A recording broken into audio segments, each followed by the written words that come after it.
Hello friends, welcome back to BAPS academy. నేను మీ Ashok. So ఈ తమ్నేల్ చూసి చాలా మంది వచ్చి ఉంటారండి. అరే, ఏపీఎస్సి గ్రూప్ 2 మెయిన్స్ ఎగ్జామ్ జరగబోతుంది ఫెబ్లో, కట్ ఆఫ్ ఎంత ఉండొచ్చో ఒకసారి తెలుసుకుందాము అందాజ్గా అని చెప్పేసి అనుకునే వాళ్ళందరూ కూడా ఉంటారు. కాకపోతే ఈ వీడియోలో మనం ఎటువంటి కట్ ఆఫ్ల గురించి చెప్పట్లేదు, బట్ మీకు వాస్తవాన్ని తెలియజేయడానికి మాత్రమే విఐపిఎస్ అకాడమీ ఉంది. సో నెగిటివ్ మార్కింగ్ ఎగ్జామినేషన్ ఉన్న టైంలో చాలామంది మొన్న ప్రిలిమ్స్లో ఫెయిల్ అవ్వడానికి one of the reasons other YouTubers లేదా అదర్ ట్యూటర్స్ అని చెప్తానండి నేను. వాళ్ళు ఏమాత్రం సిగ్గు శరం లేకుండా, ఓకేనా, ఓపెన్గా చెప్తున్నాను, ఏమాత్రం సిగ్గు శరం మానవత్వం లేకుండా స్టూడెంట్స్కి ఏదో వాళ్ళ అంచనా ప్రకారంగా కట్ ఆఫ్లు చెప్పారు. అది ఎంత ఉందండి? కొంతమంది 90+ చెప్పారు, కొంతమంది 80+, 70+ అలా చెప్పడం వల్ల మొన్న పేపర్ టఫ్గా వచ్చింది.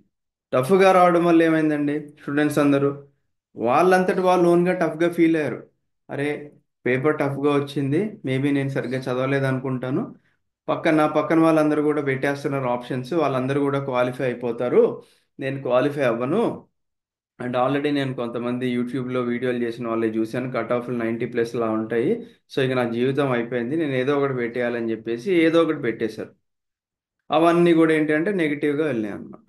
సో ఇక్కడ ఏమైంది లాస్ట్కి అంటే వాళ్ళు ప్రిలిమ్స్ కూడా క్వాలిఫై అవ్వలేదు. సో ఇంత కష్టపడి చదివిన తర్వాత కూడా ఇలాంటి కట్ ఆఫ్ వీడియోలు చూసి చాలామంది మన ప్రిలిమ్స్లో మోసపోయి ప్రిలిమ్స్ క్లియర్ అవ్వలేదు అంటే ఇక్కడ ఒక జీవితం ఆధారపడి ఉందండి. సో యూట్యూబర్స్ లేదా ఎడ్యుకేటర్స్ ఎవరైతే వీడియోలు చేస్తున్నారో దయచేసి స్టూడెంట్స్ని మిస్గైడ్ చేయకండి. ప్రిలిమ్స్ అప్పుడు కూడా వీఆర్ ద ఓన్లీ అకాడమీ, మన స్టూడెంట్స్కి వాస్తవం చెప్పిన ఓన్లీ అకాడమీ అండి. మనం ఏదో కట్ ఆఫ్ అంత ఉంటుంది ఇంత ఉంటుంది అని చెప్పేసి అసలు ప్రెడిక్షన్లో ఇవ్వలేదు. బికాస్ ప్రెడిక్షన్లకి అండ్ అలాగే వాస్తవాలకి చాలా డిఫరెన్స్ ఉంటుంది. మనం ఏదైనా అథెంటిక్ ఇన్ఫర్మేషన్ ఉంటే కానీ షేర్ చేయం మన ఛానల్లో. కాకపోతే మన స్టూడెంట్స్, ఈవెన్ మన స్టూడెంట్స్ కూడా కొంతమంది అదర్ యూట్యూబర్స్ పెట్టిన కట్ ఆఫ్లు చూసి మోసపోయిన వాళ్ళు ఉన్నారు. సో దయచేసి మెయిన్స్లో మీ లైఫ్ రిస్క్ తీసుకోకండి, ఎటువంటి రిస్క్ కూడా తీసుకోవద్దు అని చెప్పేసి నా సిన్సియర్ రిక్వెస్ట్ అండి. ఫస్ట్ ఆఫ్ ఆల్ ఇక్కడ మనకి నెగిటివ్ మార్కింగ్ లేదు అనుకుంటే ఇక ఏదో ఒకటి మనము ఫ్లూక్లు వేసేస్తాము, తగిలినవాడు అదృష్టవంతుడు, తగిలినవాడు దురదృష్టవంతుడు అని చెప్పుకోవచ్చు. కాకపోతే నెగిటివ్ మార్కింగ్ ఉన్న ఎగ్జామినేషన్లో ఎవరైతే సబ్జెక్ట్ మీద గ్రిప్ ఉంటుందో వాళ్ళు మాత్రమే ఆన్సర్ చేయగలరు. ఓకేనా? సో ఇష్టం వచ్చినట్టు పెట్టేస్తాము, మాకు వచ్చేస్తాయి అనుకుంటే పొరపాటు అండి. ప్రిలిమ్స్లో అలానే పెట్టారు కదా చాలామంది. ఈవెన్ కట్ ఆఫ్లు దాటి ప్రిలిమ్స్ క్వాలిఫై అవుదాం అనుకునే వాళ్ళు కూడా ఇలా నెగిటివ్ పెట్టడం వల్ల అవన్నీ నెగిటివ్లోకి వెళ్ళిపోయి మార్క్స్ కట్ ఆఫ్లు కూడా రీచ్ అవ్వకుండా ఫెయిల్ అయిన వాళ్ళు చాలామంది ఉన్నారు. ఐ మీన్ లిస్ట్లో 1:100లో, 1:50 కూడా కాదు, 1:100లో లేనటువంటి వాళ్ళు కూడా చాలామంది ఉన్నారంటే మీరు ఆలోచించుకోండి. సో దయచేసి ఎగ్జామ్స్ అప్పుడు మెయిన్గా ఇలాంటి టైంలో అలాంటి వీడియోలు ఎవరైతే చేస్తారో కట్ ఆఫ్ వీడియోలు, ఆ వీడియోలు చూడకండి. సరే ఒకవేళ చూశారు అనుకోండి, చూసి వాళ్ళు చెప్పిన తప్పైతే వాళ్ళ అడ్రస్ తీసుకొని వెళ్ళి మరి కొట్టండి. ఓకేనా? ఎందుకంటే ఇక్కడ మీ జీవితం ఆగం చేసింది ఎవరు అంటే వాళ్ళనా ఒక ఎడ్యుకేటర్ అనమాట. ఓకేనా? సో చాలా మంది చేస్తుంటారండి ఎగ్జామ్ టైంలో, బట్ నెవర్ బిలీవ్. ఓకేనా? అలాంటి మీరు నమ్మారంటే మోసపోయినట్టే. ఓకే. మెయిన్గా కట్ ఆఫ్ డిసైడ్ చేయడానికి మనకి పేపర్ ఎలా వచ్చింది, టఫ్గా వచ్చిందా, ఈజీగా వచ్చిందా, మోడరేట్గా వచ్చిందా, ఆ ఎగ్జామినేషన్ ఎంతమంది రాస్తున్నారు, అండ్ ఆ, ఇంకా అదర్ ఫ్యాక్టర్స్ అన్ని కూడా మనకి డిసైడ్ చేస్తాయి అన్నమాట. అది ఎగ్జామ్ రాసిన తర్వాతే డిసైడ్ అవుతుందని ఎగ్జామ్ ముందే ఎవరు కూడా ఈ ఎగ్జామ్కి మనకి ఇంత కట్ ఆఫ్ అనేది ఎవరు చెప్పలేరండి. ఓకేనా?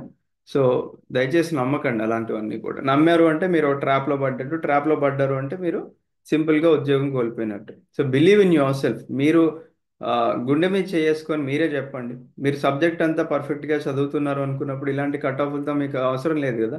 డెఫినెట్గా ఒక జాబ్ అంటూ నా కోసం వెయిట్ చేస్తుంది అని సిన్సియర్గా చదివే వాళ్ళందరికీ కూడా ఈ కట్ ఆఫ్లతో సంబంధం లేదు. డెఫినెట్గా వాళ్ళు జాబులు కొట్టేసుకుంటూ వెళ్ళిపోతారు. అండ్ ఎవరైతే కొద్దిగా ఇట్లా డైలమాలో ఉంటారో, నేను కట్ ఆఫ్ని బట్టి చదువుతాను, లేకపోతే నాకు ఇంకా కొన్ని రోజులు ఎగ్జామ్ టైం ఇస్తే బాగుండు, ఇలా అనుకునే వాళ్ళు ఎవరు కూడా క్లియర్ చేయలేరండి. ఎందుకంటే వాళ్ళకి ఎంత టైం ఇచ్చినా సరిపోదు, అండ్ ఈ కట్ ఆఫ్లు కానీ ఇవన్నీ ఎన్ని వీడియోలు చూసినా కానీ సరిపోదు. వాళ్ళు ఏంటంటే they just keep on wasting their time on YouTube, Instagram, Telegram, వీటిలో వేస్ట్ చేస్తూ ఉంటారు. సిన్సియర్ స్టూడెంట్ ఏం చేస్తాడు? నీట్గా మార్నింగ్ నుంచి ఈవినింగ్ వరకు షెడ్యూల్ ప్రకారంగా చదువుకుంటాడు. చదువుకున్న తర్వాత టైం పాస్ కోసం ఇవన్నీ చూస్తూ ఉంటాడు. There is a lot of difference. ఓకేనా? సో మన మనకున్న పని ఏంటో మనం దాన్ని సిన్సియర్గా ఫాలో అయితే సరిపోతుందండి. ఇంకా దానికి మించి ఏం లేదు. అండ్ దీంట్లో కూడా పెద్ద బిగ్గెస్ట్ మోటివేషన్ అంటూ ఏది ఉండదండి. Your parents are your biggest motivation. వాళ్ళు మిమ్మల్ని కష్టపడి పెంచి మిమ్మల్ని ఒక దారికి తీసుకురావడానికి వాళ్ళు పడే కష్టం ఏదైతే ఉందో ఆ కష్టాన్ని ఒకసారి మీరు గుర్తు తెచ్చుకుంటే దానికన్నా పెద్ద మోటివేషన్ అయితే ఏది అవసరం లేదు మీ అందరికీ. సో మిమ్మల్ని మీరు నమ్ముకోండి, మీ కష్టాన్ని నమ్ముకోండి, ఖచ్చితంగా గాడ్ విల్ హెల్ప్ యూ. ఓకేనా? ఎగ్జామినేషన్ టైంలో God will help you. Because మనకి కొన్ని సిచ్యువేషన్స్లో 50-50 కి మీరు అంటే ఐ మీన్ రెండు ఆప్షన్స్ ఎలిమినేట్ చేసి ఇంకొక రెండు ఆప్షన్స్లో చూస్ చేసే సిచ్యువేషన్స్ వస్తాయి ఎగ్జామినేషన్లో. అలాంటి టైంలో మీరు జెన్యున్గా ఎఫర్ట్స్ పెట్టినట్లయితే డెఫినెట్గా గాడ్ విల్ హెల్ప్ యూ. ఓకేనా? మిమ్మల్ని ఒక కరెక్ట్ పాత్రలో తీసుకువెళ్ళడానికి, లేదా మీరు ఒక జెన్యున్ పర్సన్ మీలాంటి వాళ్ళకి జాబ్ రావాలి అని చెప్పేసి ఆ, దేవుడు కోరుకున్నట్లయితే డెఫినెట్గా మీకంటూ ఒక జాబ్ అయితే వస్తుందండి. ఓకేనా? బట్ కష్టపడకుండా కంప్లీట్గా దేవుడి మీద భారం వేసేసి నేను మిమ్మల్నే నమ్ముకున్నాను అని చెప్పేసి రెగ్యులర్గా మీరు ఎన్ని ప్రేయర్స్ చేసినా నోబడీ కెన్ హెల్ప్ యూ. ఇక్కడ మీ కష్టాన్ని మీరు చేసే 90% ఎఫర్ట్స్కి లేదా 95% ఎఫర్ట్స్కి ఒక 5% ఎఫర్ట్స్ లేదా 10% ఎఫర్ట్స్ దేవుడు మీకు తోడుగా ఉండి నడిపిస్తాడు వెనకాల నుంచి. ఓకేనా? So believe in your self. ఎవరిని కూడా నమ్మకండి. ఈ ఈ యొక్క మోడర్న్ ఎరాలో అండ్ కట్ ఆఫ్లో అలాంటి వీడియోలు అయితే దయచేసి చూసి ఆ ట్రాప్లో అయితే పడకండి. ఓకేనా? Thank you. This is the message we want to give you from our academy.